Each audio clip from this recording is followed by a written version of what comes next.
Good afternoon, it's Jeff and Wilma here at Budrum, and this afternoon we're going to do a video on growing garlic and rainbow Swiss chard. Okay, so first of all we'll start on the garlic.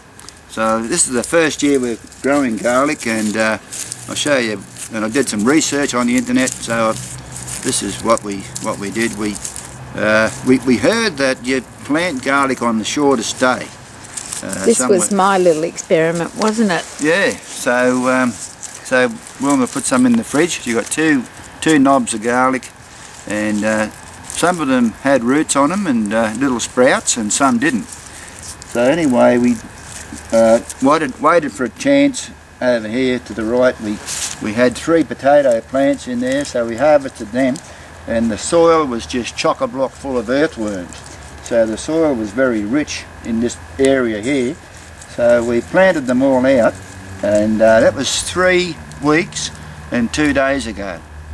And it didn't make much difference whether they had the roots on the cloves of garlic or not. They all sprouted, and the only reason why some are smaller than the others is because they're the little tiny ones on little tiny cloves in the middle.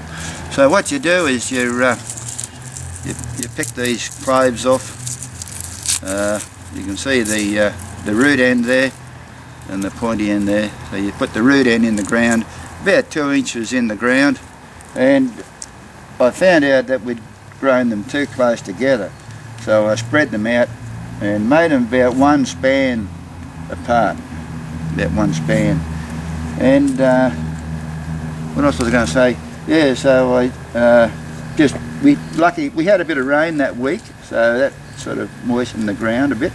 And after 1 week, they'd all sprouted and they all had roots, and I was able to transplant them without any problems at all when I spread them out. And so we're looking to get a harvest off these by about Christmas or January, something like that, about 5 months after we planted them, 5 or 6 months after we planted them. So we're pretty excited about that. And yeah, I feel thrilled about it. Wilma just broke a little bit of the leaf off and had a taste of it, and it tastes like garlic, does it? Yes, it does. Oh, it'll be nice to use the green tops as well because they taste so lovely. Yeah, but by the time we harvest it for garlic, the green tops won't be green tops anymore. No, they'll probably be dying off. Maybe we could plant some more of these just for the green tops. Yeah, just to use as chives. Anyway, so we'll come back. We'll stop now and come back when we're ready to do the rainbow chard. Okay. Okay, so I'm just getting ready to cut this rainbow chard. Oh, Mr. Knife Sharpener. And you need a really sharp knife for this. Just kidding. So I'm going to go over here. So what I did, and I mentioned that on my other video up on the garden update, how I planted 8 groups of plants out of the punnet, of the seedling punnet, and the foliage is sort of just about joined each other. So what I'm going to do is thin them out and just keep the 8 strongest plants there. Ideally, it'd be ideal to get 8 different colours, but you know, but you're going to pick the strongest ones. So there might be a bit of doubling up on the colours, but I probably could have separated the seedlings and planted them out, but I just don't like to disturb the roots, so that's why I planted the 8 clusters, keep them together without disturbing the roots. And you get a feed off the bit of a feed before the other ones start to. And you notice after you've taken away the other ones, that they get a real good go on. So I'll give them a bit more blood and bone and a bit more liquid fertiliser. So we had some pak choi here, and it went to flower. So we harvested that and used it. So I got some fresh pak choi in there now. I've got 6 fresh ones, and I got 3 rows of red onions for the first time, with dry red onions.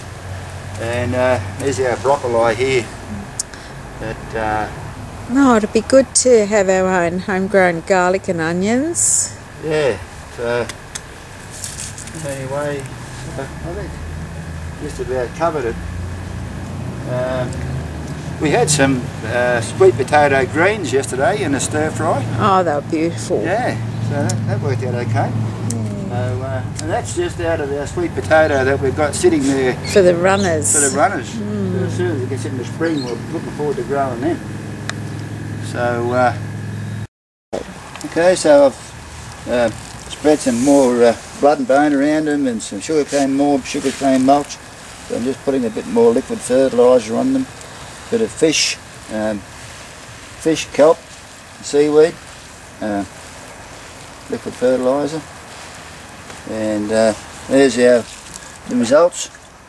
We've got some greens for tea tonight, and there's not much more to add. The only thing I wanted, I've never mentioned it before, but we're using our banana stalks around the garden.